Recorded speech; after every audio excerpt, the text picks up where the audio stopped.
quero, oficialmente começando a atividade, eu quero pedir para o nosso Léo, companheiro Léo, desligar todos os microfones, por favor, à exceção do meu.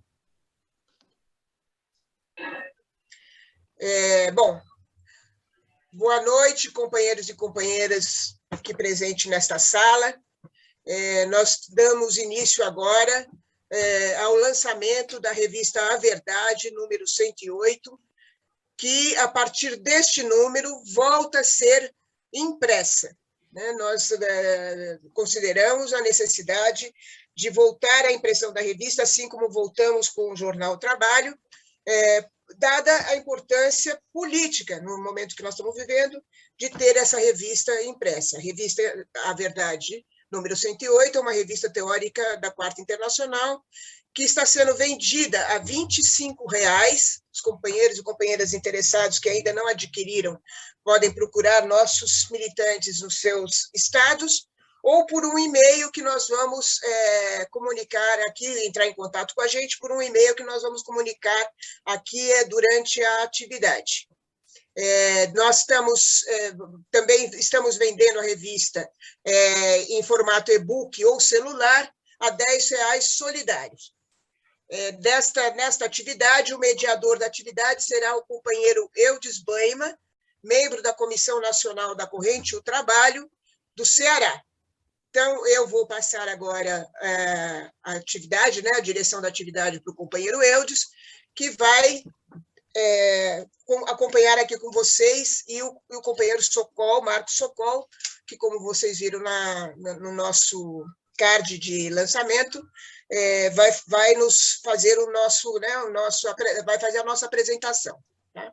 Companheiro Marcos Sokol, membro do Conselho Geral da Quarta Internacional e dirigente da seção brasileira da Quarta Internacional, Corrente do Trabalho do PT. Eudes, com você. Obrigado, Samara. Companheiras e companheiros, nós estamos iniciando a nossa atividade de lançamento do novo número da revista A Verdade. O Sumário explicou o número que volta a circular de forma impressa. A revista não parou de circular no período da pandemia. Ela circulou em formato e-book, em formato celular,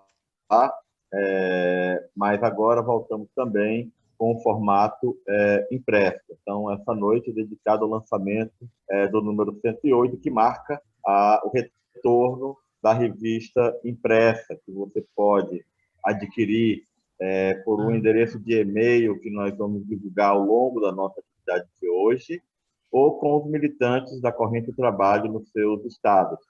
A revista Verdade traz como tema principal desse número um artigo chamado A Quarta Internacional, a Pandemia e a Luta contra o Imperialismo. Essa é a capa da nossa nova edição da revista A Verdade, não sei se está bem visível aí. Traz um conjunto de artigos conectados com esse artigo de fundo, e, além disso, também traz um artigo dedicado aos 150 anos da Comuna de Paris,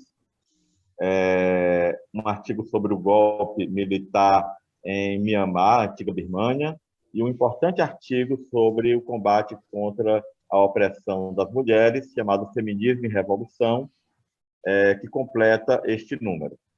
A nossa atividade de hoje, como a Samara também já explicou, vai ter como expositor inicial o camarada Sokol, membro do Secretariado Internacional da Quarta.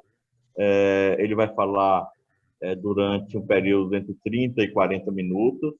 Após a intervenção do Sokol, nós vamos tomar inscrições para os que quiserem falar em tempo de 3 minutos, e ao final das inscrições do plenário, o camarada Sokol voltará a ter mais algo como 20 minutos para fazer um fechamento da nossa atividade de hoje à noite.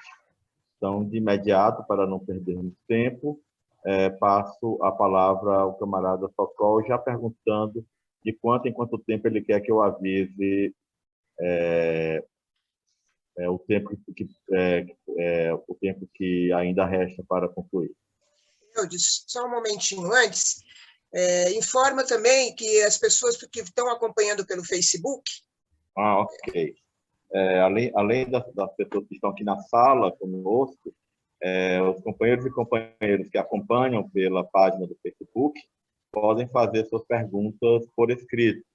Nós teremos aqui um camarada encarregado de captar as perguntas e transmiti-las para o camarada Sokol no devido momento. Ok? É isso? Mais alguma questão, Sumara? Não? Passa então ao Sokol por algo como 30, 40 minutos. Não, obrigado, boa noite, meus camaradas. Me avisando, respondendo a questão, camarada Eudes, que me avise cumulativamente 10, 20, 30, até a conclusão. Entrando direto já, sem saludos nem considerações, como dizemos antes, eu acho que é inevitável começar por um artigo que não está escrito. E, ao mesmo tempo, vocês vão encontrar as pistas dentro. É o choque da queda de Cabul. É o elemento que domina hoje a situação mundial. O segundo artigo desta edição, o primeiro é sobre a situação mundial, que é o editorial do qual eu vou retomar. Mas o segundo artigo é intitulado Estados Unidos e a impotência de Biden frente à crise. Um artigo que tem uma pegada mais econômica. Os artigos são de abril, maio. E, ao acentuar a impotência, o autor expressava o que é a posição, o autor Xavier Arranzabaldo, expressava o que já era a posição adquirida pela Internacional, acentua aqui, na contramão de uma conversa que era muito forte, do pós-neoliberalismo, do pós-qualquer coisa, tinha inclusive uma grande polêmica, pós o que era, uma grande transformação que a ascensão do Biden significaria, desde a política econômica, de um lado, tidas políticas sociais, de outro lado, e, finalmente, que a América está de volta no cenário mundial. Esse era um tripé assim, analítico, que o artigo Economista da Economia já desmonta, e que hoje a gente está mais confortável, não mais satisfeito, porque não se trata disso, mas mais confortável para examinar. Todos os governos do mundo, desde antes da publicação dessa revista, desde da pandemia, utilizaram-na de maneira a reduzir brutalmente o custo da força de trabalho, que é uma necessidade da sobrevivência do capitalismo, não em geral nas últimas décadas, mas essencialmente, assim, de maneira vigorosa, depois da crise de 2008, onde houve aquele financiamento gigantesco para manter a flutuação, como eles falam, né? E o preço disso é, então, raspar o tacho das despesas públicas de um lado, destruindo a saúde, em particular, as redes hospitalares mundo afora, e, de outro lado, na medida do que a relação de forças permite, e empurrando o custo do trabalho para baixo. A pandemia foi funcional para isso. Não tem um modelo mundial exatamente. Nós debatemos muito essa questão, porque, na aparência, eram formas de governo discrepantes. Aliás, dentro dos próprios Estados Unidos, você pode confortavelmente comparar o governo Trump com o governo Biden, são formas diferentes, com algumas coisas que são comuns, como, por exemplo, a retirada do Afeganistão. Um exemplo mais atual que esse não tem, para ver o que tem de continuidade e a gente poder examinar confortavelmente o que tem de mudança. Todos os governos do mundo lançaram mão do teletrabalho. Estimularam, né? Na verdade, as empresas, mas com apoio das políticas oficiais. A uberização, que já existia, cavalgou e continua cavalgando. Isso pelo lado do funcionamento da economia produtiva, vamos dizer assim. Pelo outro lado, nós sabemos que a crise do capitalismo não é um problema econômico, a agonia do sistema é política, e é política a tentativa dele encontrar sempre uma reciclagem, uma sobrevivência. O que se faz ao preço de integrar as contradições do mundo dentro dos Estados Unidos. O ápice disso foi o Capitólio. A gente falando hoje, parece que a gente está falando da década passada. Mas foi só em janeiro desse ano, gente. Parece uma eternidade. Os grandes abalos, pouco depois na história, eles parecem se distanciar muito no tempo. E esse abalo, que não é uma insurreição proletária, assim como a rebelião afegã não é uma insurreição proletária, o abalo do Capitólio diz respeito à crise de dominação. Atingiu um grau inaudito naquele, não assim, é. Tem um de oficial. Por favor, desliga o microfone, por favor, Alexandre. E, de outro lado, o descontrole da retirada no Afeganistão também é produto de uma operação por cima, vamos assim falar, mal realizada. Mas eles estão no limite das duas pontas com uma série de mobilizações e explosões sociais profundas. Inclusive depois da publicação ou da escritura dos artigos que nós publicamos em agosto e que vocês agora estão debatendo. Nós tivemos a explosão da Colômbia, que não terminou, e é um processo de explosão social com tinturas, né, de insurrecionais e de auto-organização, pinturas.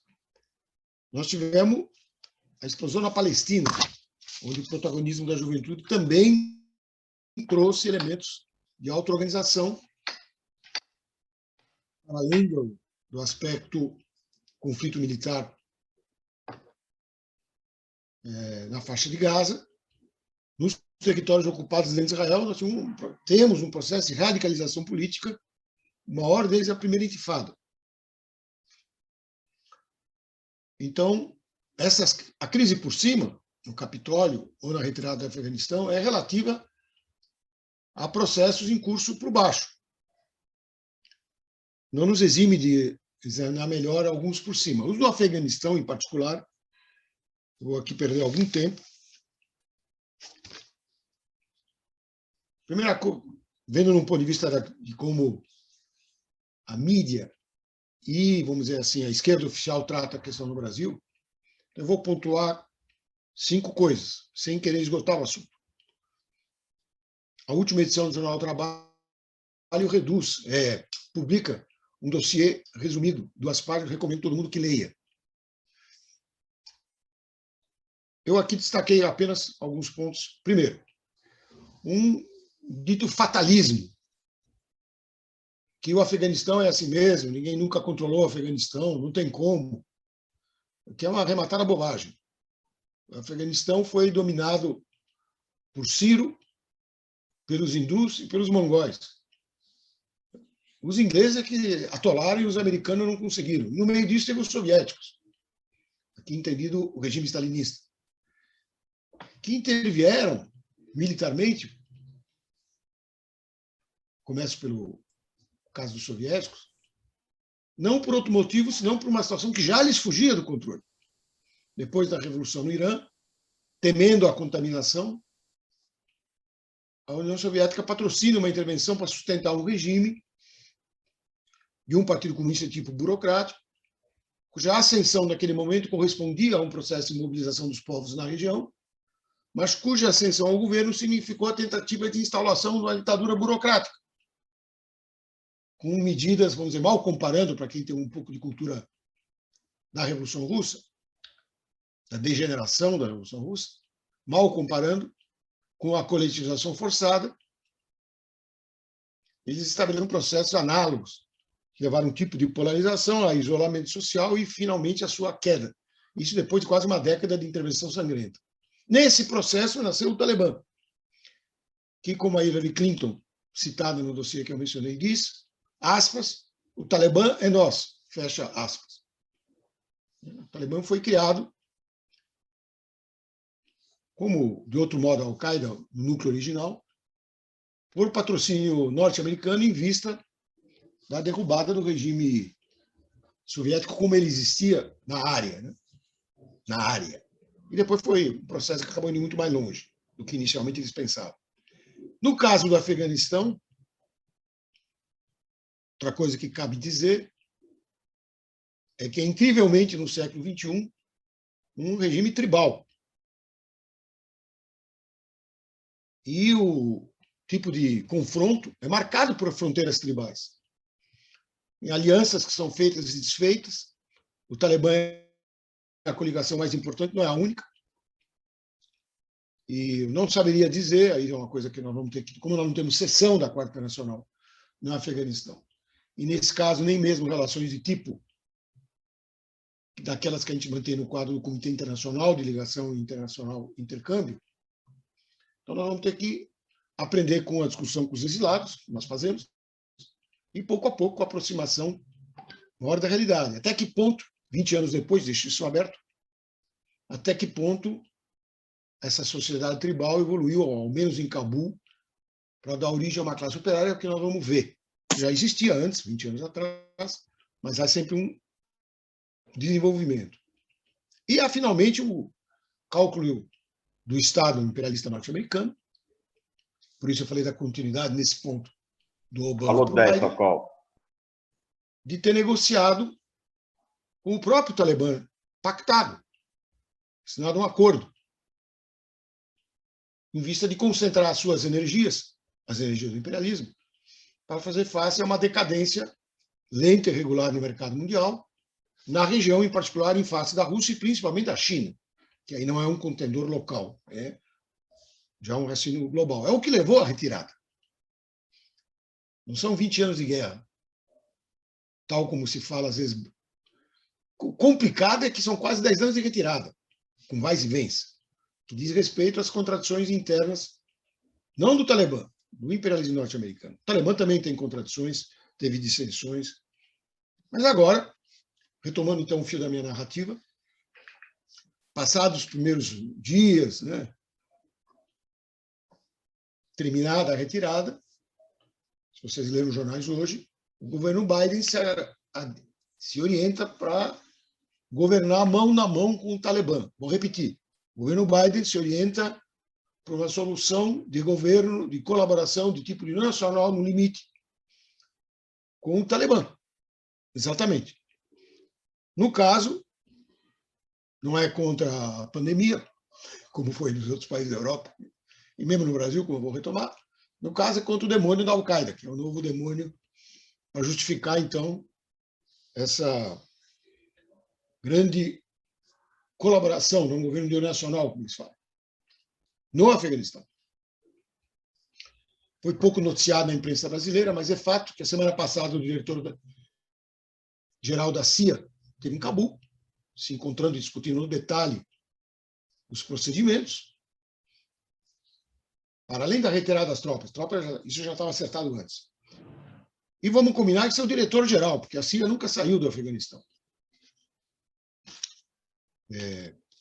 Um indício indireto disso, não é uma blague, é o cultivo do ópio.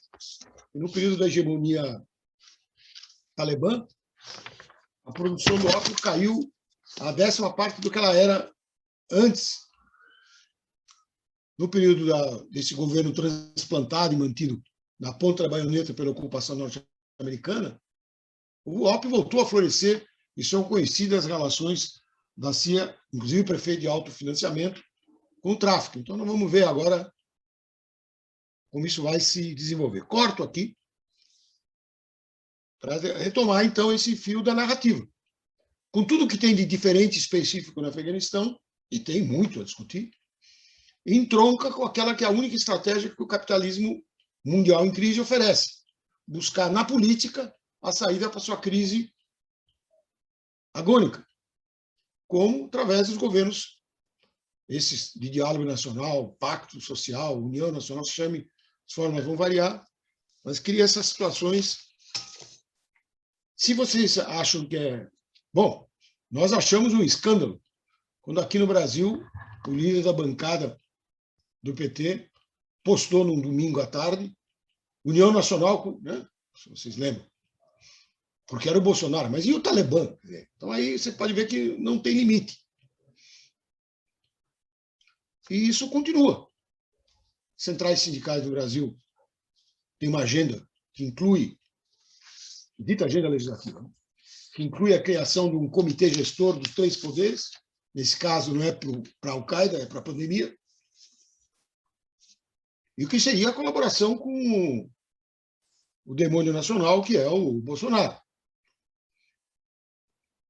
Então, há um processo, se a gente for ver, nesse caso, tem a ver com a ascensão do Biden, de generalização dessas formas de colaboração, né, de governança, para usar uma expressão da época do Clinton. Há uma operação verdadeira em curso, a pretexto da pandemia, como o editorial dessa revista aborda até em detalhe, começada na Organização Mundial do Comércio, a pretexto da pandemia, começada na Operação Mundial do Comércio, paradoxalmente, e continuada depois na Organização Mundial da Saúde, que seria de direito, vamos assim dizer. Mas que é uma operação política, não sanitária, que é aquela da transformação mítica, né, da vacina para a pandemia, da salvação, bem comum, no qual a quebra de patentes, então, seria um instrumento. E muita gente honesta que acreditou nessa história de quebra das patentes, sobretudo na área médica, né? Eu não falo das ONGs porque elas têm um interesse, né? Mas tem muita gente de boa fé que acreditou. Nós alertamos desde o primeiro momento que bem comum no capitalismo não tem, impossível. E, em particular, a quebra das patentes não ia resolver nada. Fico muito tranquilo, se alguém quiser levantar para discutir, estou pagando para entrar na discussão hoje. Pagando. Mas não sei se preciso aqui esticar a conversa nesse ponto. Coincidentemente, eu não combinei com o presidente Bolsonaro, mas ele publicou ontem, está nos jornais de hoje, a sanção da quebra de patentes no Brasil, né? Está em vigor, gente. É um projeto que nasceu na mão do Paim. O relator foi aquele Nelsinho Trade, do PSD do Kassab. No Senado, já chegou na Câmara, relatado pelo combativo Aécio Neves, do PSDB mineiro. E, finalmente, foi aprovado com algumas emendas. Foi rejeitada emendas de perfume. Por exemplo, o líder do PT sustenta uma emenda que o pagamento obrigatório da vacina patente quebrada, ser flexibilizada, quebrar não quebra nada, flexibilizada, não seria um pagamento de 1,5%, como está no projeto da Aécio Neves, mas 2,5%. Mas, infelizmente, passou 1,5%. Então, esse é um processo que não resolve nada, porque a vacina continua, a patente, né? Continua na mão das grandes empresas monopolísticas ou semi-monopolísticas, farmacêuticas internacionais, cuja sede não é no Brasil, que escolhem onde fabricam. O Brasil tem filiais da Pfizer, da Johnson, grandes empresas farmacêuticas, mas eles escolhem o que eles fabricam aonde. E, na verdade, precisaria ser, nesse caso, quebrado, entre aspas, a propriedade titular da sede das empresas. Se a gente pudesse mudar a dinâmica do combate à crise da pandemia, e mesmo assim não seria por instalar de dedos, porque isso implica numa modificação de escala produtiva, que é possível quando há vontade, desde que você tenha o controle da propriedade, que não tem. Não é um problema de países ricos contra países pobres. Há um conflito, inclusive, entre os países ricos, Em algum momento foi até grave, hoje não é mais, mas em algum momento foi até, de tipo interimperialista, vamos assim dizer. Tudo isso, na verdade, ressalta a operação de tentar iludir, em alguma medida. Conseguiu, né? Iludir, não a massa trabalhadora, que não sabe o que é patente nem quebra de patente, mas a vanguarda, que, num certo momento, foi induzida a achar que outro mundo era possível, para usar a linguagem oficial, né? Basta quebrar a tal das patentes. E a hora que o Biden se pronunciou a favor, bom, aí aqueles que já estavam teorizando que era um pós-neoliberalismo, que era um novo não sei o quê, bom, aí esses aí entraram em órbita. Não sei em qual anel de Saturno eles estão hoje, mas naquele momento isso parecia justificar, né, um novo fôlego, uma nova orientação para o sistema capitalista. Bem, claro que nós não somos contra a quebra de patente. Quebrou, melhor. Quem sabe produz um pouco mais barato. Mas não vai resolver nada para nós. Vai resolver para o imperialismo. Inclusive, do ponto de vista objetivo, no editorial da revista está citado largamente um manifesto de 100 deputados democratas ao Biden pedindo a quebra das patentes. Não é a esquerda, é bem mais, do Partido Democrata, explicando que era um bom investimento, que para cada dólar investido teria 5 de retorno, 4,8 exatamente. A conta é aproximada, mas a econometria permite essas aproximações do que eles achavam que ganhariam, como acredito que estejam ganhando na economia, embora o essencial seja na política. Na economia, como na política para nós, o novo mundo não é somente possível como necessário, mas ele começa pela expropriação da grande propriedade privada dos meios de produção. Ele não termina, ele começa. Você falou 20, Safal. Como? Falou 20. Ok, começa por aí. Nosso objetivo como Quarto Internacional não é reformar o capitalismo. Podemos apoiar uma reforma aqui, outra lá. Quebra de patente, aliás, não é reforma, aliás, só para deixar mais nítido isso. Nosso objetivo, então, é acabar com o sistema capitalista. Ah, mas alguém vai dizer, mas isso aí é uma vontade fora da realidade, porque vocês não têm, nós não teríamos, a força para isso. Não tinha o Partido Bolchevique, que tinha 1%, conforme os cálculos dos mais entusiastas, depois de algumas vodkas, chegam a 5%, mas é um exagero. 1% de influência na classe operária na véspera da Revolução de Fevereiro. E claro que com um partido previamente construído, então eles puderam jogar um papel quando os acontecimentos convulsivos se deflagraram. Uma citação do Lenin que a gente tem ultimamente repetido por necessidade, vou repetir aqui, quem sabe para alguns seja a terceira vez que ouve, mas chama a atenção daqueles que ainda não ouviram, é muito boa, em que o Lenin diz: aquele que espera uma revolução social pura, entre aspas, jamais viverá tempo suficiente para vê-la. E aí passa um exame da Revolução de 1905, que consistiu numa série de batalhas dirigidas por qualquer um, trazendo no seu interior preconceitos, nas palavras dele, de tipo bárbaro, mas que acabaram por expressar o movimento da Revolução Social na Europa naquele momento.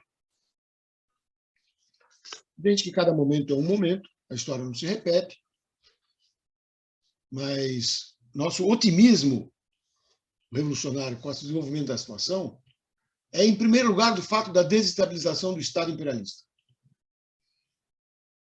É menos importante a falta de consciência dessa coalizão informal, Black Lives Matter, né? Esse movimento que, aliás, nem é negro quando ele teve no auge, misturava diferentes componentes sociais e étnicas nos Estados Unidos, não tinha uma direção nem reformista, coisa bem movimentista, mas é essencialmente um dado favorável a um processo de amadurecimento. Não é uma revolução ainda, claro, mas é positivo. Como é positivo esse ciclo de manifestações que tem tido agora, pleno verão, na Europa, especialmente na França, eu chamo aqui a atenção, a imprensa brasileira faz que não vê, todo sábado à tarde, 200 a 300 mil pessoas que desfilam contra o passaporte sanitário. Passaporte sanitário, esse que o prefeito de São Paulo, Nunes, anunciou, depois recuou, uma hora vai voltar, que é a lógica da política, entre aspas, científica, que é diferente da negacionista, mas o objetivo é o mesmo, de outro modo. Falava, são diferentes formas de governo. Bolsonaro, negacionista, não quer saber de vacina, quanto mais passaporte sanitário. Passaporte sanitário é um título que te permitiria entrar ou no museu, ou no cinema, ou no limite no supermercado, ou no ônibus. Aí é um problema de gradação. O prefeito de São Paulo tentou aprovar que o servidor que não fizesse vacina seria demitido. Ou seja, ele inventou a forma de quebrar a estabilidade do regime jurídico dos servidores. Pelo momento não aplicou, mas é claro o objetivo. De outro modo, governos que são cientificistas tomam medidas que são igualmente liberticidas, para dar uma expressão, mas aí em nome da ciência. Como esse caso de São Paulo que eu tomei.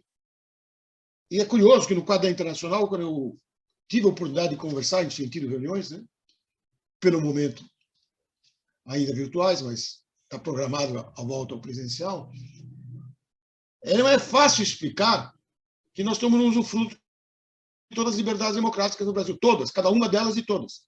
Ao contrário da Europa, onde direitos de manifestação e de expressão foram sucessivamente restringidos, a par das medidas de redução do custo do trabalho, medidas de restrição do direito de manifestação, restrição do direito de reunião e assim por diante. É difícil explicar que aqui nenhuma medida desse tipo foi tomada. Mesmo se o governo é obscurantista e adotou uma série de medidas ultra-racionais, em particular na área da educação e da cultura. A liberdade, o único que tentou restringir a liberdade até o momento foi o científico Dória. Não é? O homem da vacina, que queria proibir a manifestação 7 de setembro. Mas a relação de força é tal que um juiz de primeira instância mandou ele guardar a proibição no bolso da calcinha apertada dele. E não teve relação de forças, pelo momento, para essa medida que seria liberticida, ilustrando, vinda de um governo pretensamente adepto da ciência e assim por diante. Bom, nós enfrentamos essa situação com todas as contradições, e vou terminando, com todas as contradições que vocês conhecem dentro das organizações estudantis, dentro das centrais sindicais e dentro do Partido dos Trabalhadores, de cuja direção eu, pessoalmente, faço parte, mas não vejo nada que vocês não possam ver, se não pelos jornais, nas respectivas instâncias. O que nós temos enfrentado, buscando um agrupamento, que nós dizemos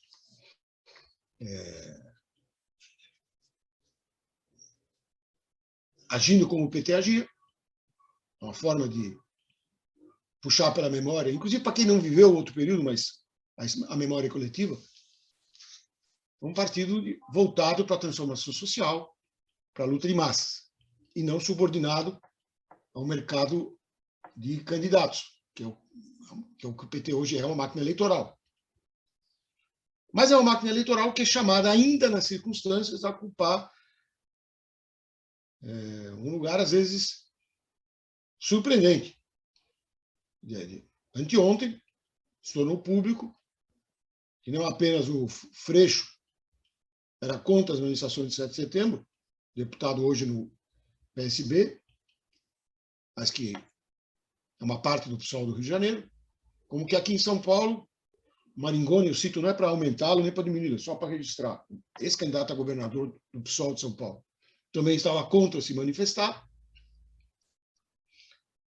O PCdoB, como partido, teria perdido o controle da CTB, porque a CTB vai manifestar, o PCdoB é contra, não em São Paulo, nacionalmente. E sobrou que o único grande partido da esquerda, por acaso o maior de todos, onde nenhuma liderança importante foi ao público questionar a manifestação, podemos nós questionar qual é o grau de envolvimento. Isso era verdade ontem, anteontem, desde o 1º de maio. O grande divisor de águas foi aquele 1º de maio do Lula com o Fernando Henrique no virtual, e nós com o DAP puxando com alguns outros setores, manifestações presenciais, e depois explodiu, veio o Movimento Negro, né, meados do mês, e finalmente 29 de junho é a onda de mobilização que nós estamos. Mas é paradoxo, né? Que o único grande partido que não tem nenhuma voz importante, conhecida, que o painel possa aproveitar, o painel da Folha, questionando, é o PT. Vai entender. Eu entendo perfeitamente, mas é um elemento da situação, da responsabilidade que nos incumbe, de não ceder uma vírgula para suplicar ao Biden uma merda numa patente que só vai nos fuder, de quebra de patente só para nos fuder, e, ao mesmo tempo, ter a flexibilidade de saber em que terreno de construção partidária a gente se situa. Toda a firmeza e, ao mesmo tempo, a flexibilidade que for necessária para construir uma coisa independente, de rua, pública, acessível, que são as colunas do DAP, nas manifestações desde que elas se romperam, mas que aí é a expressão forma em passeata de um conteúdo que o Betão, que estava aqui, deve estar ainda na sala, sabe muito bem que se verifica no parlamento, como se verifica nas centrais sindicais, como se verifica nos ambientes de 50-50. Termino só dizendo que, na verdade, nós estamos vivendo uma brutal aceleração das coisas. O triunfo do obscurantismo em 2018 no Brasil, para alguns o neofascismo, nunca entramos nisso, mas o regime ultra-obscurantista, parecia se confirmar depois, ao longo do ano 19 e finalmente no ano 20, mesmo com a libertação do Lula, mesmo com a recuperação de direitos, parecia se confirmar uma derrota histórica. Vários dirigentes importantes do PT, o tom de esquerda, anunciaram, se não o desastre final, a tragédia histórica. 30, Socol. Não é o que nós pensamos. Estou encerrando. Não é o que nós pensamos. É um regime obscurantista, de tipo bonapartista, não vou entrar nisso aqui agora, que não é o tema do dia, mas que, na verdade, acelerou todos os processos, se me permite, como se fizesse um ajuste do relógio da história do Brasil com a da história do mundo, que alguém poderia pensar que aquilo era uma exceção. E tem elementos que são próprios, mas dominam os elementos que são nacionais. E termino, então, convidando todos aqueles que, tendo confirmado na exposição, assim espero, o que a revista expressa, se dispõe a se associar ao nosso combate militante nas fileiras da corrente de trabalho. Termino aqui e agradeço a oportunidade. Vou anotar o que for dito e lido e vamos continuar a discussão. Obrigado. Ok. Companheiros e companheiras, queria informar que a gente teve um pequeno problema na transmissão pelo Facebook, mas foi superado e nossa atividade está sendo transmitida pela página da Corrente de Trabalho no Facebook. Ok? A dificuldade inicial foi superada e estamos no ar no Facebook. Queria sugerir, então, que, como temos um tempo limitado aqui, não queríamos ultrapassar 1h30 de reunião, talvez fosse melhor que todos os companheiros e todas as companheiras que quiserem se manifestar se inscrevam imediatamente, façam uma lista logo dos que querem falar, né? E a inscrição, para não haver alarido aqui na transmissão, poderia ser feita no chat. Então, quem quiser se inscrever, se inscreve no chat. E sugiro que todos os que desejam tomar a palavra se inscrevam imediatamente, para a gente fazer uma lista e poder administrar melhor o nosso tempo. Pode ser assim? Então, companheiros e companheiras, vão agora ao chat e escrevam seus nomes lá, para a gente fazer a lista de oradores.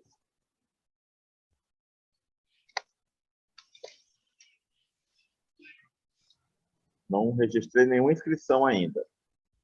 Luciana Avelar está pedindo fazer uma pergunta. Não estou vendo, mas Luciana, então. Luciano do Espírito Santo. Você está vendo no chat, Sumara? Eu não consigo... Sim, eu estou vendo. Se você quiser, eu vou anotando aqui e te aviso. Por favor, eu te peço, então, que anote Tá bom. a lista. Ok. Por hora, só tem o Luciano. Eu não consigo ver. Pode deixar que eu anoto aqui, mas por hora só tem o Luciano. É o caso de dar para o Luciano fazer a pergunta? Para ver se outros se animam? Nós vamos fazer assim, então, pessoal. Vai falar o Luciano durante 3 minutos. E um seguinte, que nós já temos aqui quem é o companheiro Léo. Ao longo desses 6 minutos, companheiros e companheiras que quiserem se inscrever, coloquem o nome no chat, tá certo? Ao longo dessas 2 primeiras intervenções, a primeira do Luciano Avelar, do Espírito Santo, a segunda é o companheiro Léo, de Minas Gerais. Luciano. Boa noite, companheiros. Eu fiz um e-mail hoje, depois que eu li a última edição do Jornal O Trabalho, especialmente depois que eu li o artigo da Juliana, né? E não achava que era uma coisa tão relevante, né, para o debate, mas o Socorro abordou agora na exposição dele, da apresentação da revista, e, portanto, eu creio que é relevante sim, né, sobre essa questão do que ele chamou de passaporte sanitário.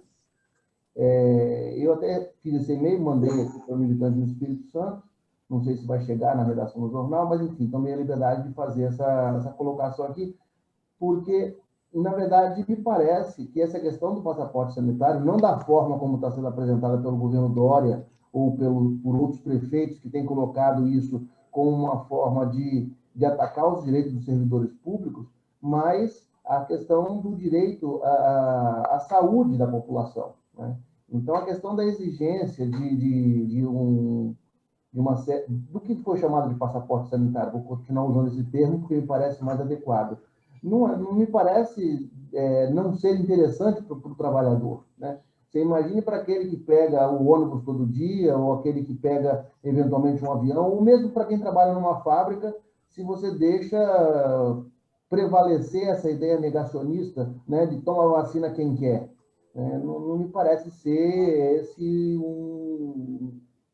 não me parece essa uma posição muito adequada para esse momento que a gente está vivendo, né? Então, na verdade, não é uma pergunta, é mais essa exposição, e eu queria ouvir um pouco mais sobre isso, uma vez que o Socorro falou rapidamente, né, sobre esse movimento que tem toda semana na França, das pessoas que não aceitam essa ideia, né, do passaporte sanitário. Então, eu queria ouvir um pouco mais sobre isso, que não me parece ser uma posição que eu concorde, né? Só isso. Obrigado. O companheiro Luciano economizou no tempo dele? Deixa eu só fazer uma manobra burocrática aqui. Só aproveitar a carona do Luciano. No Ceará, que tem um governador do PT, foi adotado uma lei estadual que permite que se chegue à demissão do servidor que não tomar a vacina. Um elemento informativo que eu gostaria que, no final, o Socorro também pudesse abordar ao lado da questão que o Luciano coloca. Léo, depois o Francisco Donizete. Peço aos companheiros e companheiras que querem falar que se inscrevam ao longo da fala do Léo, por favor. Léo. Boa noite, gente. Boa noite, companheiros. Eu peguei essa revista agora, né? E é a primeira que a gente faz a primeira impressa que a gente faz desde que a pandemia começou, e tem um artigo um tanto diferente, né, que eu achei interessante, inclusive comecei por ele, que é o texto lá, O Feminismo e Revolução. E aí, quase como uma recomendação à leitura, tem todos os textos interessantes, mas esse aqui, ele apresenta dados que a gente não costuma achar com facilidade, por exemplo, os locais onde o aborto, e por datas, onde ele foi sendo permitido, e como que isso tem uma relação muito direta com a luta dos trabalhadores, a luta revolucionária, e como que, inclusive, a burguesia, a defesa da propriedade privada, ela, em vários momentos, dificulta que várias reivindicações elas sejam atendidas. Então, eu achei bem interessante que a revista trouxe um artigo desse, e sugiro, inclusive, a leitura. Um outro artigo que eu achei bem interessante é quando fala da Comuna de Paris e faz um paralelo com os coletes amarelos, um movimento agora recente da França. E aí, Socorro, eu queria até perguntar, a revista, ela traz mostrando como que, você até citou aí uma frase do Lenin, né? Como que os movimentos revolucionários, movimentos grandiosos desse tipo, não são movimentos puros. Eles não trazem somente aquelas pessoas mais esclarecidas, um movimento desse tipo, inclusive de explosão social, não traz somente pessoas de esquerda, traz a população pobre, traz a massa da população com todos os seus preconceitos. Isso existe no movimento dos coletes amarelos. A gente, eu não tenho certeza, mas nas explosões sociais que aconteceram na América Latina, provavelmente isso acontece. E aí, espero não ser uma pergunta descabida, mas a gente vê como que muitos trabalhadores, eles são favoráveis, nesse momento, à volta às aulas, né? Porque é uma reivindicação, você precisa colocar seu filho em algum lugar, e, ao mesmo tempo, tem setores da direita que tentam manipular esse sentimento, levando como se tem que voltar a qualquer hora. Então, eu queria poder entender um pouco se tem uma relação entre esses movimentos aqui no Brasil, que em muitos momentos são pintados como de direita, e esse anseio, mas esse anseio normal e legítimo das pessoas que, pela demora do presidente, dos governadores, que não conseguiram garantir testagem em massa, vacina, faz a doença se disseminar ao ponto de não termos condições para as aulas voltarem. Então, eu quero saber se tem essa relação. É isso. Estão inscritos o companheiro Donizete e a companheira Karim Moraes. Eu vou deixar as inscrições abertas durante mais algum tempo. Então, se quiserem se inscrever, por favor, o façam pelo chat. Mas também podem fazer levantando a mãozinha, tá? Eu consigo ver daqui. Então, Donizete. Eu queria perguntar para o Socorro uma coisa que uma frase que ficou emblemática, né, do governo Bolsonaro, é a questão, talvez acompanhada de outra, que primeiro que de passar a boiada, né? A pandemia seria um instrumento para passar a boiada, né? No quadro de direitos, né, da classe trabalhadora. E no caso dos servidores públicos, eu pertenço aos servidores públicos, que o Guedes disse que ia colocar uma granada no nosso bolso, né?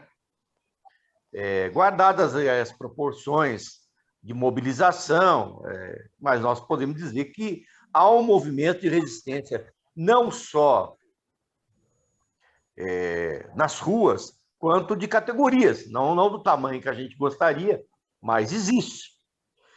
Mas, ao mesmo tempo, há uma pedra no caminho, né? Talvez duas.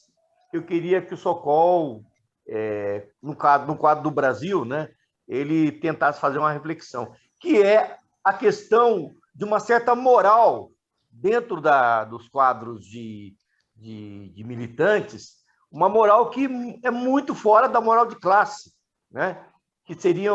Que é essa coisa de analisar a situação do fica em casa como um elemento. Claro, ninguém vai jogar ninguém na rua no meio de uma pandemia, mas é como a própria capa da revista Verdade diz, né? Se há um vírus pior do que o corona, como é que a gente vai combater a nossa vida se esse vírus está solto na rua? Quer dizer, se o próprio governo, que é mais nefasto que o vírus, está, né, como um diabo da Tasmânia solto na rua, inclusive ceifando milhares de vidas que não têm outra saída a não ser ir para a rua. Esse é o primeiro dado. O segundo é o papel que hoje uma parte expressiva do PT, né, joga, que é nessa coisa de tudo para o quadro eleitoral, né? Então, quando o DAP, né, como agrupamento, sai às ruas, eles falam assim, até que enfim o PT saiu na rua, né? Então, é uma certa... Como é que a gente coloca isso como um elemento para a gente, de certa forma, engrossar as fileiras na rua, não só no quadro da militância, no caso Francisco, mais 30 segundos, tá? caso desse moralismo que às vezes que não ajuda, que chama uma moral muitas vezes contaminada, para uma e ao mesmo tempo essa trava que de certa forma o PT tem, porque é o maior partido queira ou não queira, a gente vê isso na rua, o maior partido com capacidade de jogar um quadro, de mudar a situação na rua. Para concluir, Francisco. Concluído. Obrigado, companheira Karim. Tá, obrigada. As inscrições continuam abertas por mais algum tempo, tá, pessoal? Tá, Karim, você pode baixar a mãozinha, tá? Tá, deixa eu ver como que abaixa a mãozinha aqui. Pronto, já fez. Já? Olha que rapidinho. Boa noite, companheiros e camaradas. Eu sou Karim, eu sou aqui de São Paulo, eu sou da funcionária pública da educação, mas eu quero aqui falar da saúde.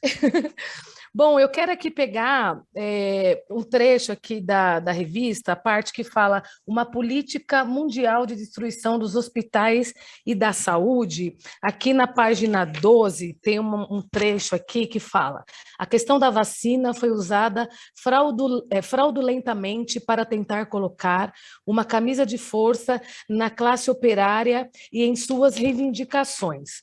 Né? É óbvio que a vacina ela é muito importante, teve todo o atraso, isso acarretou em milhões de mortes que poderiam ser evitadas, mas todo o conjunto do texto, né, ele traz uma discussão muito importante que deixou de fazer outras reivindicações. E aqui está dizendo o seguinte: o hospital não são apenas os leitos de recuperação, mas também os cuidados médicos. A apresentação pelos governos da vacina como solução milagrosa visa esconder a sua política em matéria de destruição dos hospitais e da saúde. Por que eu estou falando isso, companheiros? Eu passei por uma experiência agora, eu sofri um acidente de trabalho, tive que passar por um processo cirúrgico, e eu usei o hospital público, o SUS, um hospital aqui da Zona Sul de São Paulo, gerenciado, né, pelo governo do estado de São Paulo, governo Dória. E aí, a situação ela é realmente alarmante. E eu quero trazer aqui uma situação específica de uma senhora chamada Hilda. Ela está internada desde o dia 26 de julho, uma senhora acima de 60 anos, para passar por uma cirurgia. Ela tem problemas vasculares. Ela não foi operada até o dia de hoje. Isso significa que há um descaso realmente. E existem várias pessoas na situação da dona Hilda. E eu tenho contato com ela até hoje para entender a situação lá. Então, não existem travesseiros, as pessoas colocam cobertor dentro da fronha para usar o travesseiro. Então, a situação ela é alarmante realmente. Então, assim, é óbvio que para concluir, já havia problemas antes da pandemia, como o próprio texto aqui da revista coloca. Mas é isso que o texto está dizendo. Aquela coisa da vacina escondeu o problema real, que é a situação de destruição da saúde, não só em São Paulo, mas como em todo o nosso país. Amanhã, o governador de São Paulo vai passar por um processo cirúrgico no Sírio-Libanês, se eu não me engano, enquanto a dona Hilda está há mais de um mês internada e ela já tem 2 dedinhos amputados do pé. E ela chora, concluindo, ela chora todas as noites de dor. Essa senhora, ela vai morrer naquele hospital. É esse o projeto do governo. E em todo o país. É deixar com que a classe pobre morra no hospital. E aí, para concluir mesmo, dizendo o seguinte: a vacina está salvando. Não, está colocando uma cortina de fumaça, enquanto o pobre está morrendo de outras doenças no hospital. Obrigado. O próximo é o companheiro Tony, de Aldeia, acho que é Pernambuco, né? Tony. Boa noite, camaradas. Sim, Antônio Guerra Tony, de Pernambuco, Aldeia e Corrente do Trabalho. Eu gostaria de provocar uma pergunta para o camarada Sokol em relação a essa questão a contradição entre o passe sanitário na Europa com a questão das variantes da Covid, né? Foi um abalo para toda a humanidade essa pandemia. Nós perdemos o camarada Edmilson Menezes aqui em Pernambuco, né? E o que é que ocorre?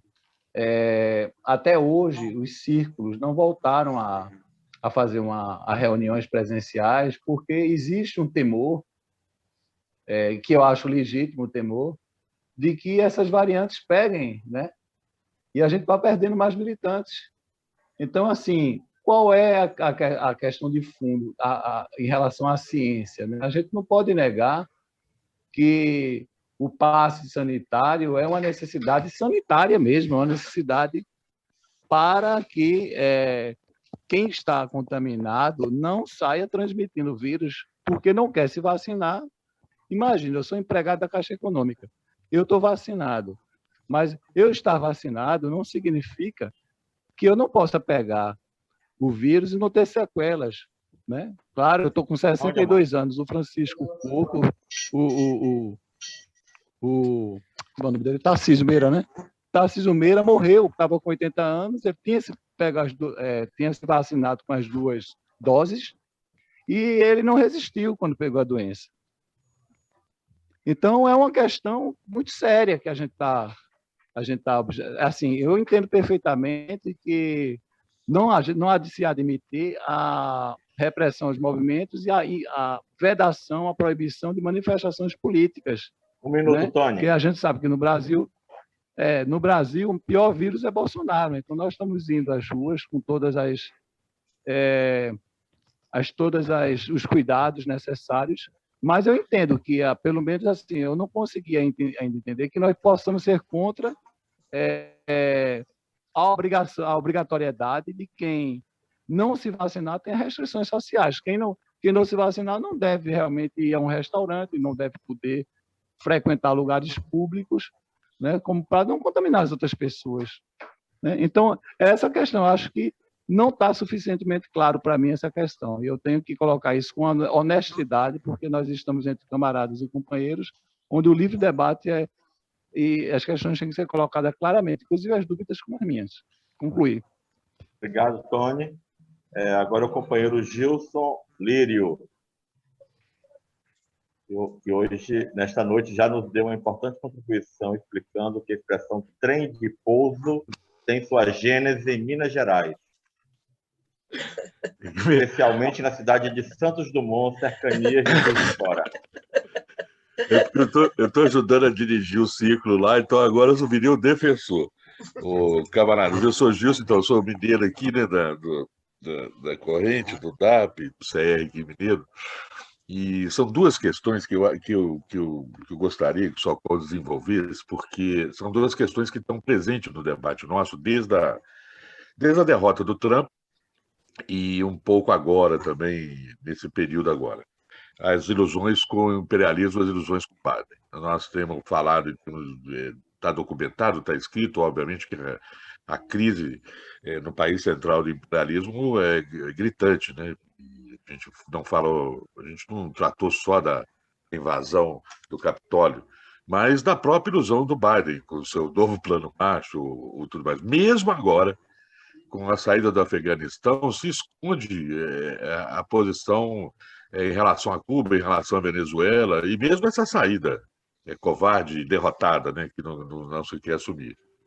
Então, nós precisamos, e eu li rapidamente, verticalmente, o primeiro texto, nós repetimos um pouco aquela carta do Secretariado Internacional de janeiro, uma análise da crise do capital, da crise dos Estados Unidos, mas nós precisamos, então, demonstrar um pouco mais isso. Segundo, o efeito que, de alguma maneira, não só o Fique em Casa, não só a posição da OMC, não só a posição da OMS, as ideias da União Nacional, as ideias do consenso, da terceira via, jogam um peso contra-revolucionário, o sentimento aí latente de quem está resistindo a tudo e a todos, e não é só resistir à falta da vacina, ou resistir só ao problema da patente, ou o que seja, é uma resistência pela vida, né? Para comer, para sobreviver e tudo mais.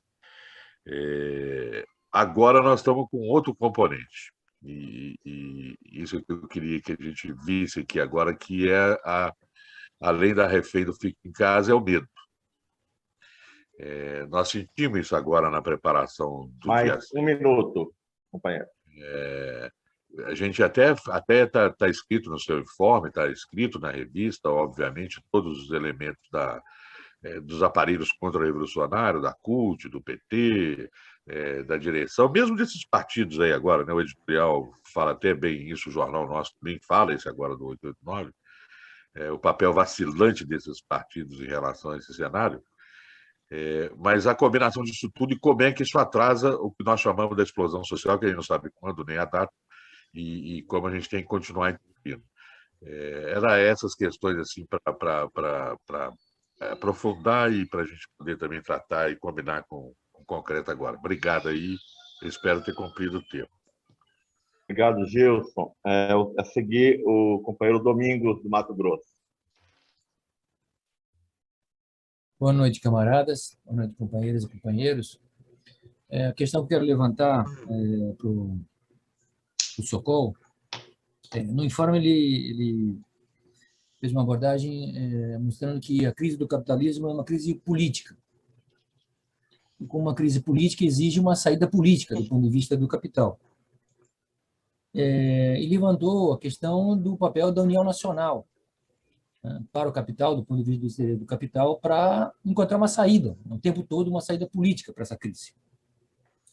E ele ainda chamou a atenção, né, para aquele momento da declaração do deputado do PT, do Bom Gás, né, que avançou o sinal num determinado momento e que, diante da reação, recuou.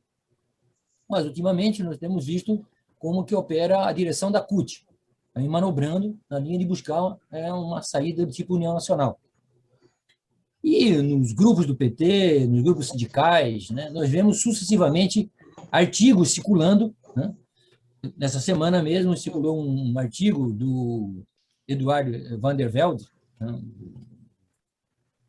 falando exatamente isso, né, falando da necessidade de Jean-Marc van der Velde, da necessidade de um governo de união nacional.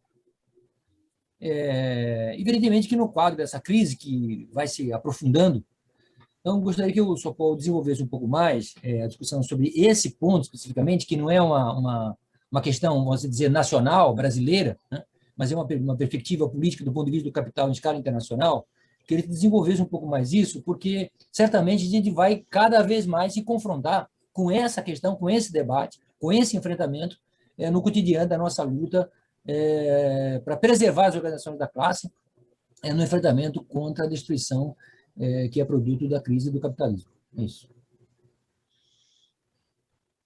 Obrigado, Domingos. O último inscrito é o companheiro Vinícius. Depois do Vinícius, nós vamos retornar a palavra para o Sokol para encerrarmos a discussão de hoje à noite, tá? Vinícius, durante 3 minutos. Boa noite, pessoal. Tá saindo meu som aí? Alto e claro. Alto e claro. Perfeito. Bom, eu sou militante da Juventude de Revolução do PT, sou músico e eu posso trazer uma perspectiva da classe artística sobre essa questão desses últimos anos da pandemia, né?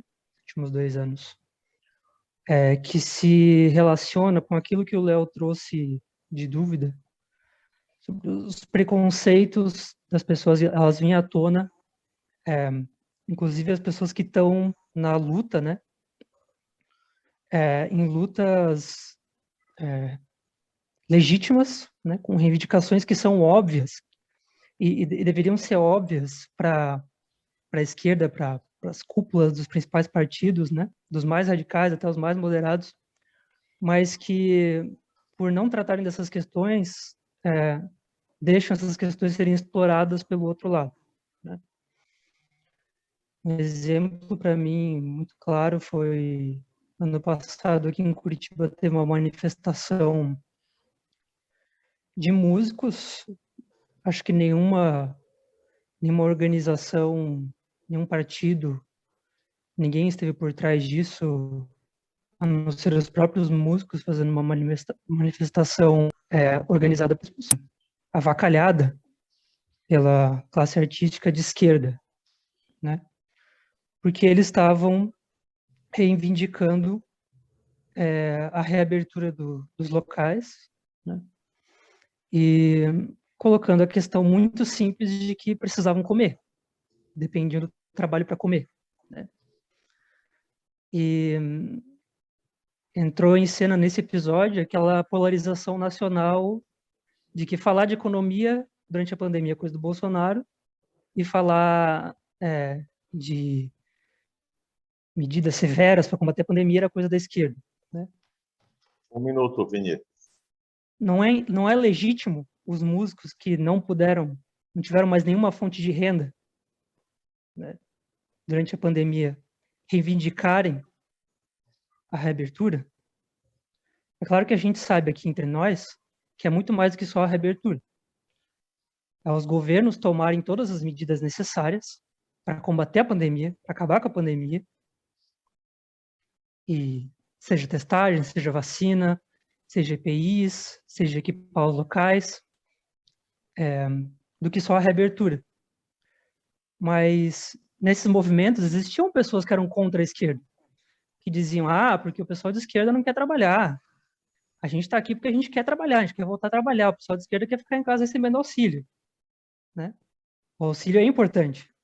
Só que a gente está numa situação na classe artística onde a gente está sufocado nesse momento. E não existe organização de esquerda que faça esse debate até o fim. É isso.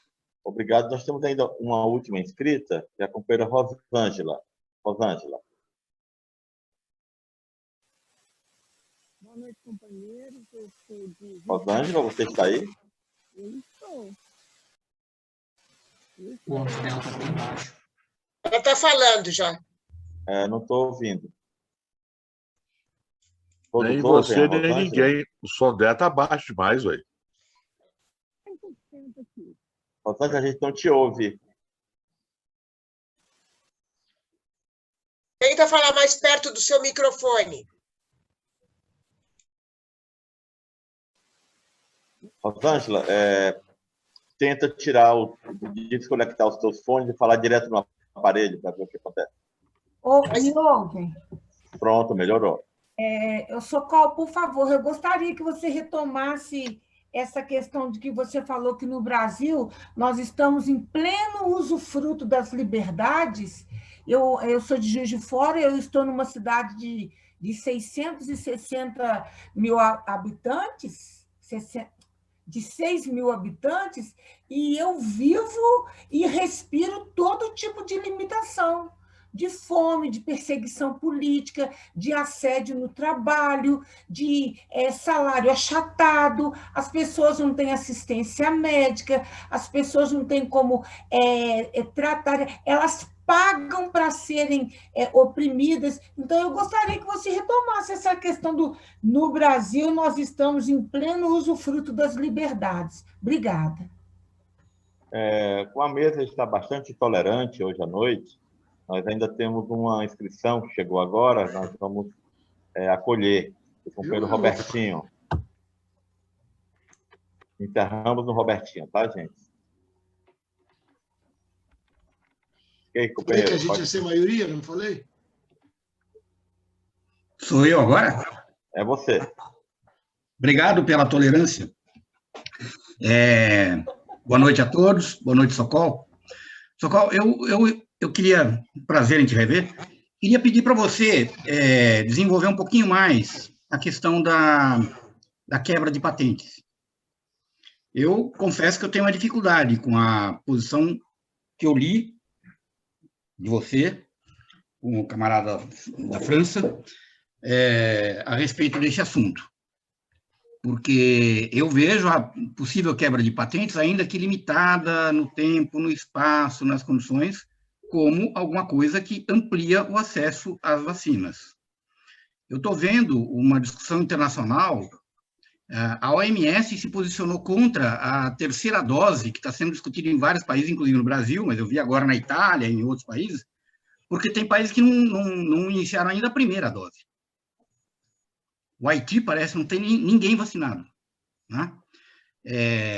Então, eu me pergunto,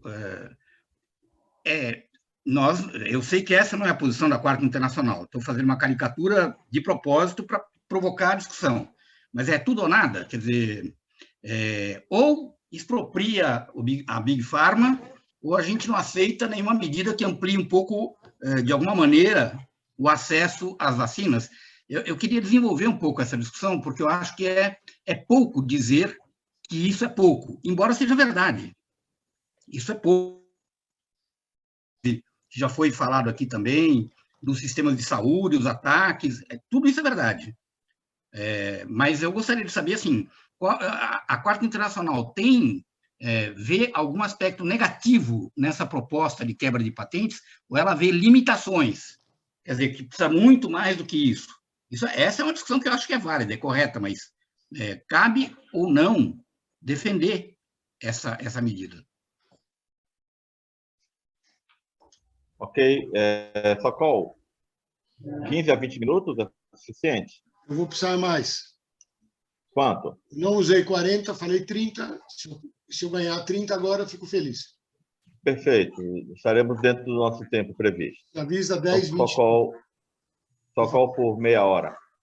Se for menos, vai ser menos. Eu queria ter a possibilidade de se estender. Então, vamos lá. Como o tema da revista é a pandemia, né, e a luta contra o imperialismo, eu vou dar os argumentos que, espero eu, ajude a clarificar a nossa posição e, se for o caso, as divergências, que, como lembrou um camarada, faz parte da vida. A livre discussão é a Quarta Internacional. Para não falar que tem gente na sala que não é da Quarta Internacional. Então, vamos começar pelo primeiro ponto, que nem está no escrito aqui, mas é incontornável. O remédio para vírus não é vacina. Remédio para vírus é remédio. Não é uma redundância. Então, vacina não cura doença. As melhores vacinas, alguns de nós aqui levaram criança para tomar vacina. Alguns de nós tomamos vacina no Brasil no tempo que não dava certo, precisava tomar de novo. Não sei se vocês lembram. Vacina não é assim, deu, resolveu. Isso chama-se remédio. E a vacina é para prevenir. Tem vacinas que são 100%, pouquíssimas. Pouquíssimas. E remédio implica em hospital. As coisas são ligadas, né? O remédio é no sentido da cura, não é que é uma pílula mágica, né? Uma combinação de química, né, com trabalho humano atrás, e trabalho humano mesmo, que é o hospital. É isso que existe para enfrentar doenças e epidemias. Fez bem a Karen de lembrar o desmonte dos hospitais, inclusive no Brasil, do científico Dória. E eu poderia me estender sobre outros governos científicos, inclusive do PT, sobre qual é o estado da saúde pública em algumas situações muito grave, mesmo se outras situações podem ser mais graves. Mas eu estou falando em escala internacional, a pandemia pede um investimento maciço para encontrar um remédio, que em 2 anos ou 1 ano e meio, né, não chegou perto ainda. Há pesquisa sendo feita, mas em escala que não dá lucro. O que houve foi um investimento, vamos assim dizer, na criação da salvação, entre aspas, da vacina. Então, são 2 coisas a ter no foco. Uma, o exemplo que a Karen deu em São Paulo, onde está caindo vertiginosamente há 3 meses a taxa de ocupação dos hospitais, por conta da pandemia, e, não obstante, o exemplo que ela deu da Hilda, aqui na Zona Sul, em São Paulo, no estado mais rico, na cidade mais rica da federação, a situação é a que ela falou, não preciso repetir. Não é um problema do bairro dela ou especificamente do Brasil, mesmo se não é igual a todos os países do mundo, do mesmo modo. Mas essa diminuição brutal das despesas em saúde e do serviço público em geral, por conta da necessidade de financiamento criadas pela solução da crise de 2008, isso aí é um dado da realidade, gente. A pandemia foi funcional para explicar a postergação de todas as cirurgias, a suspensão de todo tipo de outro tratamento e despesa possível de ser suspensa a pretexto de combater o demônio da vacina, da pandemia, e com a vacina milagrosa. A vacina não resolve, gente. Antes de discutir se ela é obrigatória, ela não resolve. Você vacinado, você transmite. Vou repetir. Você vacinado, 2 doses, 3 doses, 4 doses, você transmite. Inclusive assintomático. Claro que se você não tomar, a chance de você ser contaminado é maior e, sobretudo, a chance de você morrer, uma complicação maior ainda. Então, não é indiferente. Mas a vacina não é milagre, não é solução, não é solução. Ela é outra coisa, nós defendemos. Como convencimento, vou chegar lá na frente. Mas antes, o problema não é esse. O problema é a armadilha do negacionismo. É do Brasil isso, não é do mundo. Não é só do Brasil. Mas é notadamente, entre as principais economias, os maiores PIBs, mais notável o caso do Brasil. Foi do Trump durante uma época, foi do Johnson na Inglaterra no começo, aqui perdura. Nós temos um governo negacionista. Qual é a armadilha do negacionismo? É que você é contra o que o governo é a favor. É um esquema mental binário, como todo esquema binário primário. E como ele é contra a vacina, então nós somos a favor da vacina.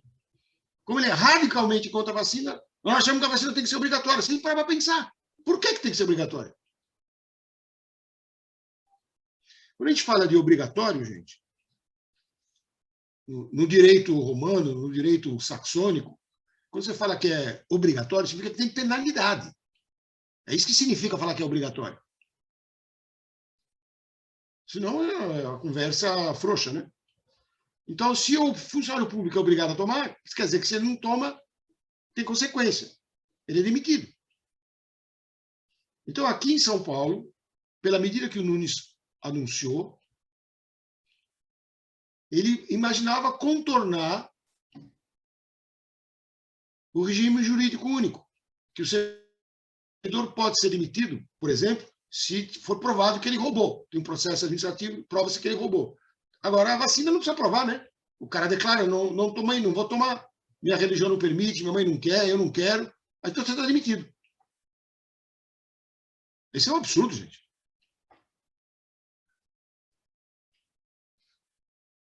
Tem países que não dão visto de entrada, porque é obrigatório se vacinar. Ok. Você tem a alternativa de tomar e ir, você tem a alternativa de não tomar e não ir.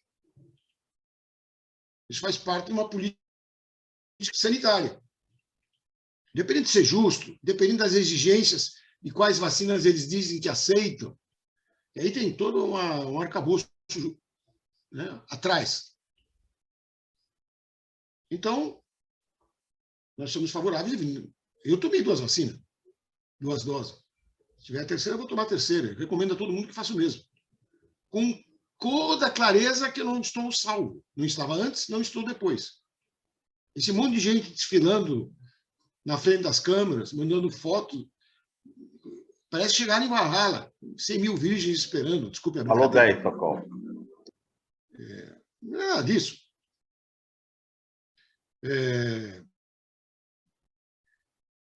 O passaporte é um instrumento de divisão. O passaporte sanitário, entrando agora no específico. Já não estou discutindo vacina. Aqui só um parênteses, voltando atrás. O Robertinho sempre foi um rapaz muito inteligente. Tenho a impressão que com a idade ele não perdeu a inteligência. Acho que ele perdeu o horário, porque ele não viu a primeira parte da minha fala. Não é possível. Já vou repetir. Eu expliquei lá no começo, embora bem concentrado, que nós não somos contra. Então, a pergunta que a Quarta Internacional não aceita não tem razão de ser. Inclusive, eu disse explicitamente, ali está escrito no artigo, que se for flexibilizada a patente, tanto melhor. O que nós achamos é que é uma ilusão dizer que a quebra de patentes vai não resolver, melhorar, porque não vai. E ela acabou de ser aprovada. Eu não combinei com o Bolsonaro, como eu disse, foi sancionada hoje.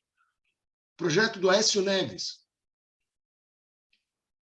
que veio do Senado do Nelsinho Trade, a partir da proposição inicial do Paim, inspirado, como todo mundo sabe, por um manifesto internacional assinado por gregos e troianos, não tenho tempo aqui para todos os governos, todas as cores políticas, pedindo a quebra da vacina. O bem comum, que no capitalismo é impossível o bem comum. Mas a quebra da vacina, se não fosse o bem comum, ela mesma não resolve nada. Porque as grandes empresas internacionais continuam proprietárias e aí discutem e decidem aonde produzem, se produzem.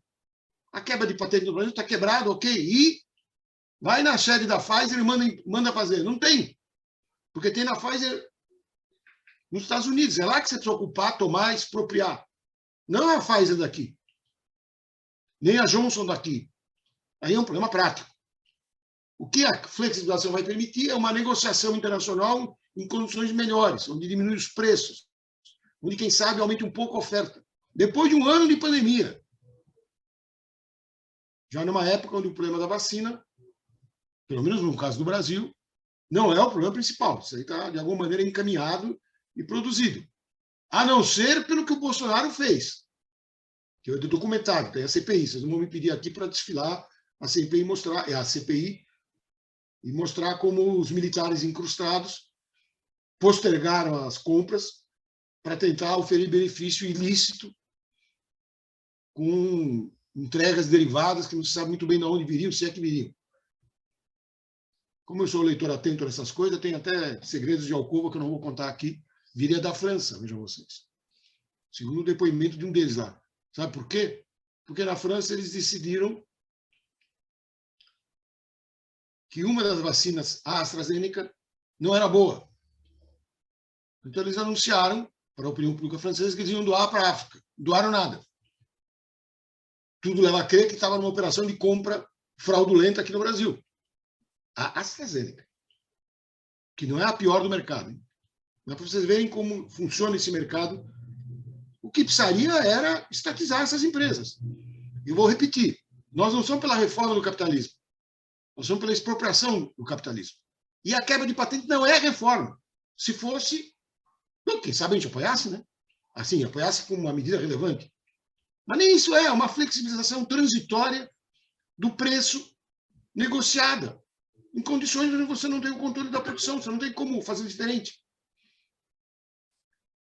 Pode imaginar uma situação onde um governo soberano ocupasse sei lá, as usinas alemãs de automóveis, exigindo que a indústria farmacêutica alemã mandasse vacina para cá.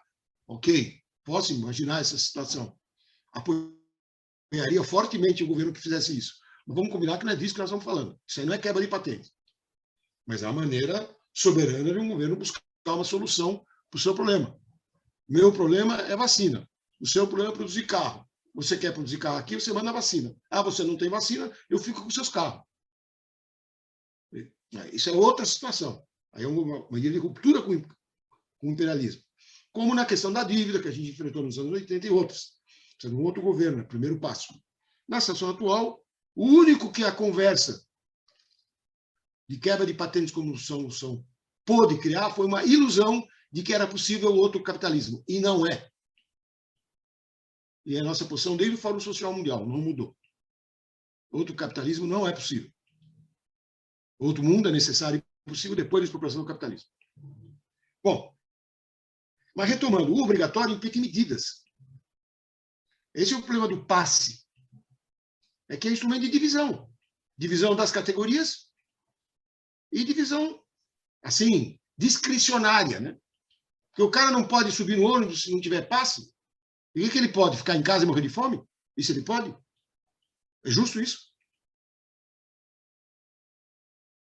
Não na Caixa Econômica Federal. Na Caixa Econômica Federal vocês são tudo em home office. Então você pode ter uma vacina ou não tê-la para ir trabalhar no escritório central ou na agência. Mas e o cara que tem que trabalhar fisicamente, que não tem trabalho home office possível? Que é 4/5 da classe trabalhadora. Não tem home office possível. E nós não fazemos política para um extrato, nós fazemos em nome dos interesses gerais da classe. E do ponto de vista dos interesses gerais da classe, essa é uma medida de divisão, que vai ser manipulada. Vai ser usada uma hora, não vai ser usada outra hora, como aconteceu na Europa, tem experiência sobre isso. Nas manifestações essas que tem aos sábados em Paris, quando começou foi igual aos coletes amarelos. Ah, Le Pen é os fascistas. Por quê? Porque todos politicamente corretos estavam escondidos debaixo da saia da mãe. E o povo desesperado foi para a rua, os fascistas, inclusive. Mas não foram eles que convocaram, eles que dirigiram. Como nos coletes amarelos, pouco a pouco foi mudando de tonalidade. No sentido de assumir o vermelho. No começo só tinha bandeira tricolor. No último já tinha fileira com balão vermelho, só vermelho. E as palavras de ordem foram evoluindo. Mesmo movimento de caráter espontâneo, com algumas correntes políticas, graças a Deus nós mesmos, dentro disso. Agora, vocês, alguns talvez tenham visto, para ter uma ideia da gravidade do problema, vocês talvez tenham visto uma matéria de página inteira que o Le Monde fez, sábado, 15 dias atrás. Alguns me mandaram, aí ficaram, o que é isso? O que está acontecendo? Eram aquelas matérias conspirativas contra o lambertismo. Todos os ex falaram, todos. Só não falou assim, deu entrevista e falou merda. Só não falou nós mesmos e o Mélenchon. Por quê? Porque o objetivo era demonizar a única liderança pública que apoia as manifestações, liderança nacional presidencial, né? Que apoia as manifestações, que é o Mélenchon, e a única corrente política importante nacional que estava engajada nelas. É um problema agudo. Nós não ficamos fazendo fofoca no Brasil, repercutindo matéria do Le Monde, mas se alguém ouviu falar, é verdade, tem um problema na França. E nessas manifestações, sabe quem é a linha de frente, socialmente falando? Peço que sente quem estiver em pé. A linha de frente são as enfermeiras e os auxiliares de enfermagem. Inclusive, vestidas a caráter. Porque o passe sanitário é o desastre que sobra de saúde pública. Eles não dão conta do atendimento. Se não vier 10%, eles vão substituir por quem? Se não vier 20%, acabou. Numa linha do hospital, sabe como é? É o setor mais motivado contra, assim, que vai uniformizado. E não é de direita, gente. Não tem nada de aí. Agora, é confuso. As palavras de ordem, isso é um aspecto convulsivo. Tem a ver com a desorientação provocada pelas organizações mais antigas, mesmo decadentes, no caso da França, mas elas existem, têm influência, tem os jornais, a opinião pública, tudo que a gente sabe. No Brasil, não tem nesse sentido hoje, né? Mas teve em 2013. Alô, alô, lembra 2013? Também tem gente até hoje explicando que aquilo foi uma conspiração da direita. E eu explico que aquilo foi o Haddad, que esperou o Alckmin decidir a dar aumento, um mês depois o povo na rua apanhando, e foi na Rede Globo anunciar a medida de revogação do aumento lá dos 20 centavos. Durante esse um mês houve uma evolução, não para a esquerda, para a direita, manipulada pela Rede Globo. Depois, né? No começo não era um movimento de direita. Era confuso, porque a situação era confusa. Você falou 20, Sacol. A história não termina assim, porque depois tem a reação da Dilma, o problema da Constituinte, eu não vou me estender, só quero mostrar que em algum momento a gente vai ver situações como essas que existem. Já vimos antes. E o problema continua presente. Aqui em São Paulo teve uma desastrosa greve, entre aspas, greve, dos trabalhadores municipais da educação, chamado Sindicato Simpeim, que pretenderam ter ficado 100 ou 120 dias em greve. Pretenderam, porque se a categoria mais numerosa da capital da cidade mais importante do país tivesse feito 120 dias de greve, meus amigos, nós estávamos numa situação pré-revolucionária, senão já não tivesse entrado na revolucionária. E não era. Era o desespero dos fica em casa, apavorado pela direção, pela Rede Globo, pela família, por todo mundo.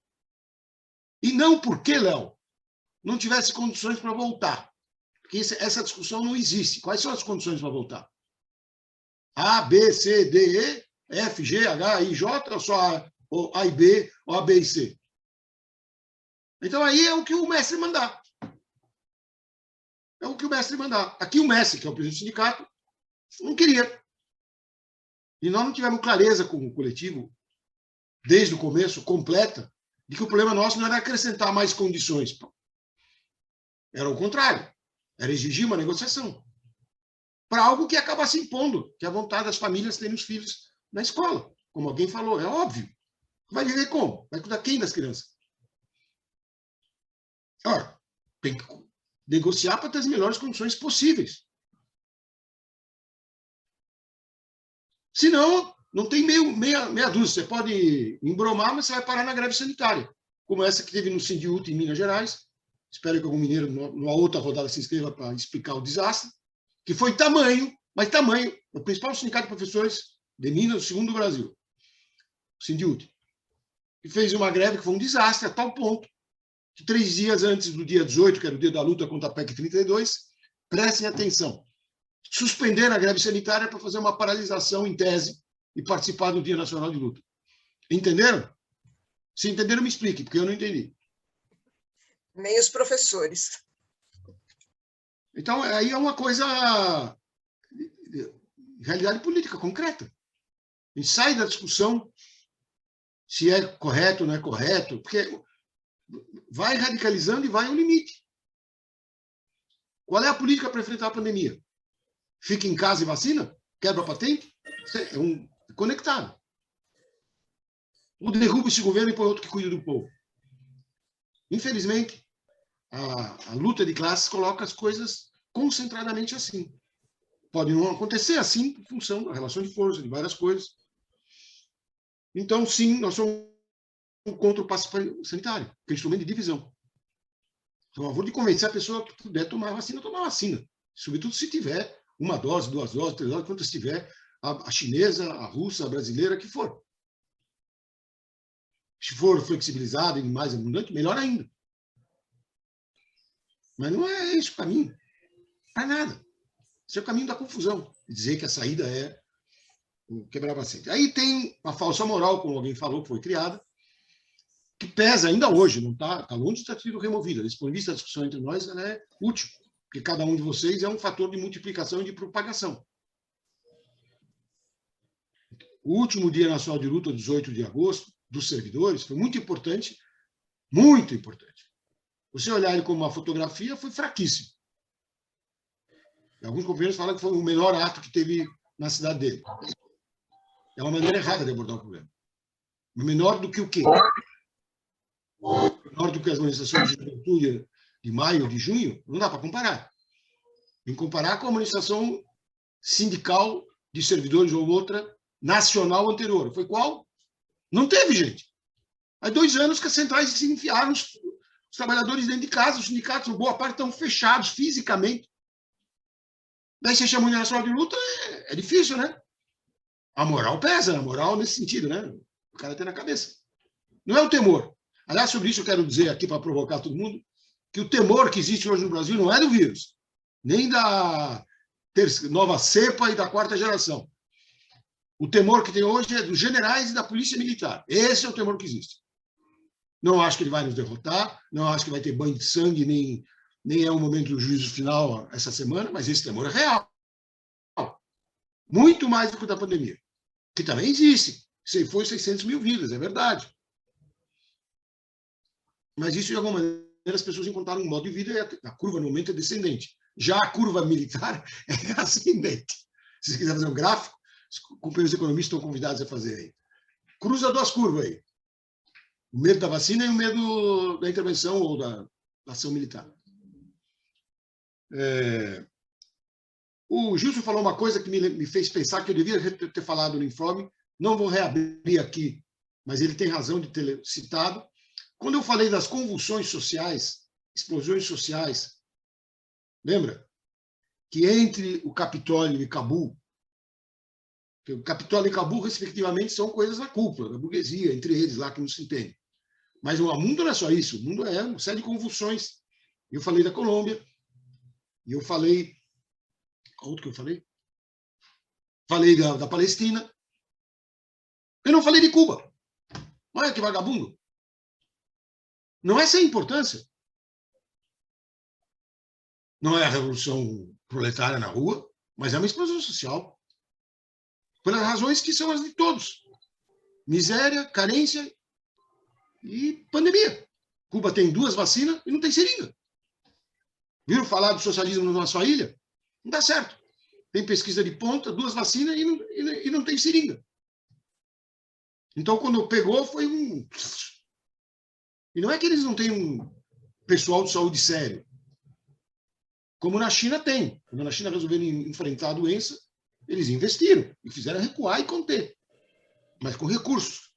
Os cubanos não têm esses recursos. Então deve ser explosão. Que tem a ver com o bloqueio. A China não está bloqueada, a China acumula, né? Então, quando ela quer investir em alguma coisa, ela pode, ela ser muito maior, mas guardar as proporções, ela está no mercado, ela acumula. Os cubanos não. Então, claro que nós somos contra o bloqueio em Cuba, mas nós estamos enxergando, gente. O movimento é socialmente justo. As reivindicações são justas. Ah, no meio tem direita? Bom, se fosse o único lugar que tem direita no meio, estava bom, né? E é um impacto político enorme no continente. Inclusive, digo para vocês, não é um segredo de alcova, todo mundo sabe que o Lula passou, ele e uma delegação representativa, um bom período em Cuba. Em dezembro. Voltaram mais vacina que o demônio. Depois disso, não pode dizer que é por causa disso, mas foi depois disso que veio a ideia de pedir vacina ao Biden. E a Merkel, e a quem mais que ele pediu? Ao Macron, e a não sei mais quem, com uma reunião no G7 extraordinária. Lembram disso? Foi quando ele voltou de Cuba. Não posso dizer que foi uma ideia que alguém teve em Cuba, mas voltou mais vacina do que nunca. E, na verdade, isso aí está ruindo, gente. Não estou falando isso porque eu sou trotskista, já faz algum tempo. Não. Na verdade, tardou essa manifestação em Cuba. Demorou, mas finalmente teve, né? Agora vamos separar a vida da teoria. Então, essa teoria de que a União Nacional, isso aí... Alguém citou um artigo de um sujeito que eu não conheço, não sei quem é. Mas eu conheço um monte que confunde, de maneira assim, consciente, a ideia da União Nacional, tal como ela apareceu nos governos ao final da Segunda Guerra Mundial, com o desmoronamento do nazifascismo, governos de salvação e União Nacional, salvação do capitalismo e união política de todas as forças, com os stalinistas tocando a corneta para unir todo mundo, confundem isso, que seria a antessala da Revolução, o triunfo da Revolução, como, de certo modo, acabou sendo a expropriação dos países do leste da Europa, não por isso, apesar disso, mas eles confundem, como que dizendo que esses governos, em diferentes países do leste da Europa, quando desmoronou o nazifascismo, governo de tipo nacional, foram feitos com outros efeitos na Itália, na França também, mas nesses do leste da Europa, seria uma espécie de tática para tomar o poder. Quando é o contrário, uma tática para preservar o Estado que nem sempre deu certo. Então, aí tem toda uma teoria de levantar a União Nacional aqui como se fosse outra coisa. Mas não vamos se enganar, as centrais sindicais sabem o que estão falando. Eles descrevem um comitê gestor dos 3 poderes. Isso aí não é antessala do socialismo, isso é uma sala com o Bolsonaro e o seu ministro, o Pacheco e o Lira, mais Fux. São todos juntos. Para que não reste dúvida, eles ainda propõem a participação da sociedade civil nessa sala. Falou meia hora, tá? Terminando. Eles mesmos, portanto. Bom, se alguém acha que isso é progressista, desculpa, isso é reacionário. Então, 2 minutos aqui para terminar. 1 minuto para dizer que disse o Lenin, falo aqui para a Rosângela, é bem curto, concentrado, que a mais democrática das repúblicas burguesas é uma ditadura da burguesia sobre o proletariado. A mais democrática das repúblicas burguesas. Falo isso para motivar, justificar que nós estamos no usufruto das liberdades democráticas. A prova que nós estamos aqui conversando desse jeito. Porque, senão, nós não estávamos. Agora, é uma república democrática que é uma ditadura. Então, você tem liberdade para protestar, se você quiser ir protestar, mas se você protestar na frente do patrão, você é demitido sem direito. Para concentrar tudo. Bom, aí é o problema da emancipação da classe operária. Não é o problema da democracia, é o problema do socialismo. Não é o problema da reforma, é o problema da revolução. E segunda coisa que eu queria dizer, é a última mesmo, os que são militantes sabem, o trabalho convocou o seu 36º Encontro Nacional. Vai ser em novembro. Presencial. E nós vamos tirar delegados em encontros regionais, como a gente sempre faz, há mais de 40 anos, presenciais, que é o único jeito de fazer uma discussão séria. Não quer dizer que a nossa conversa aqui não é séria, mas se você quiser votar uma emenda com total liberdade de expressão e apurar os votos para saber quem teve e quem não teve, de duas uma. Ou é a Assembleia do Cláudio Fonseca, do SIMPEI de São Paulo, falo aqui para os amigos professores de São Paulo, depois 1000 caras na sala e ninguém fala, ou é uma reunião presencial e se a mesa manobrar, você derruba. Porque democracia é assim. Se o democratizado não tem o controle do democratizador, não tem democracia.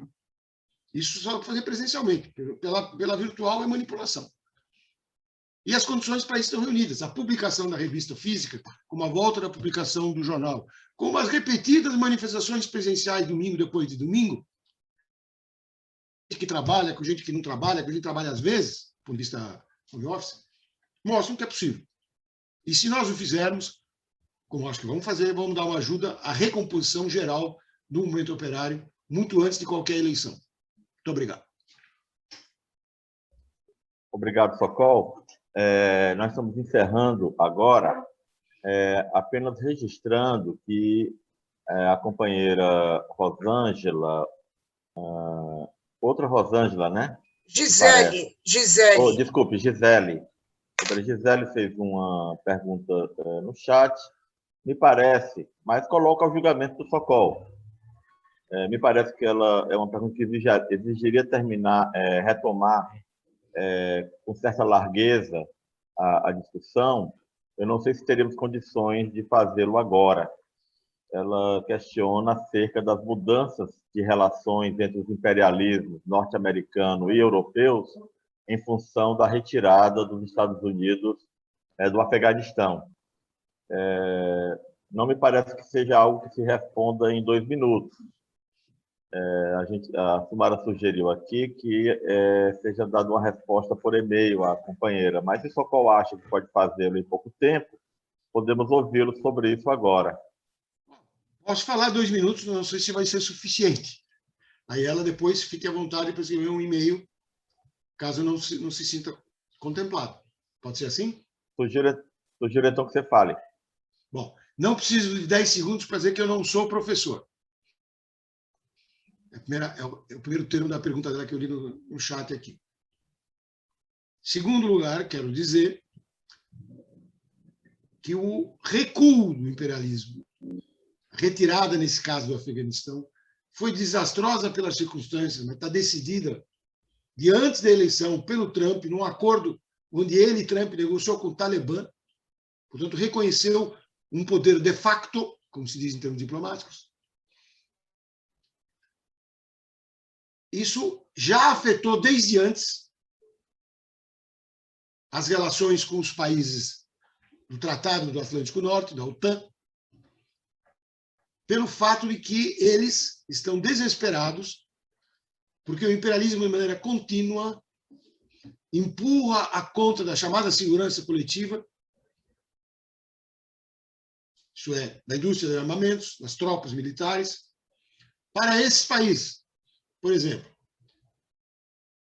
a guerra desestabilizadora no centro da África foi terceirizada para os franceses, por Macron. E ele tem que pagar a conta. E a conta sai do mesmo orçamento público, espremido, por conta, como expliquei, do pagamento dos bancos depois da crise de 2008, e obriga ele a ser mais duro ainda com as reivindicações. Na Alemanha, de certo modo, é pior, porque tradicionalmente nem a Alemanha nem o Japão tinham envolvimento militar. Então, eles podiam dispor do orçamento público inteiro para algum plano burguês sem guerra. Agora tem guerra e custo de guerra e de intervenção militar. Tanto é assim que os americanos, os países da OTAN, tentaram convencer o Biden a postergar mais uma vez a retirada. Não é só por causa da onda de refugiados que vai principalmente para a Europa. É também porque isso implicará num aumento de despesa da chamada segurança coletiva, ou seja, na manutenção da ordem, na conta destes países imperialistas. Inglaterra, Alemanha, França, secundariamente também Bélgica, Itália, enfim, todos. E claro que os americanos estão empurrando a conta para eles, de um ponto de vista estratégico, para se confrontar em melhores condições na disputa do mercado com a China. Eu fiz uma menção a isso lá atrás.